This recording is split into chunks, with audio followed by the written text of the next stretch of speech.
நிர்வாக ஊழல்கள் மிகவும் அதிகமாக இருக்கிறன என்று அங்கத்தினர்கள் எல்லாம் சொல்லுகிறார்களே என்பதற்காகவாவது அதனை அவர்கள் பரிசீலனை பண்ணுவதாய் இல்லை.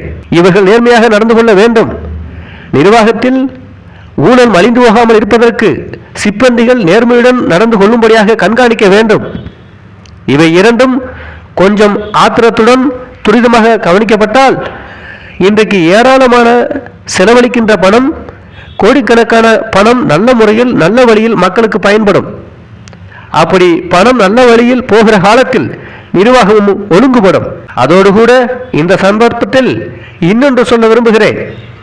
பணக்காரர்களும் பதவியில் உள்ள செல்வாக்கு உடையவர்களும் தங்கள் இஷ்டப்படி தங்கள் பிராந்தியத்திற்கு பல நன்மைகளை முன்பு செய்து கொண்ட காலம் மாறி இன்றைக்கு மக்களுடைய பொதுநலனை உத்தேசித்து சமுதாய அபிவிருத்தி திட்டங்கள், தேசிய விஸ்தரிப்பு திட்டங்களும் போடப்படுகின்றனவா என்று பார்த்தால் இல்லை.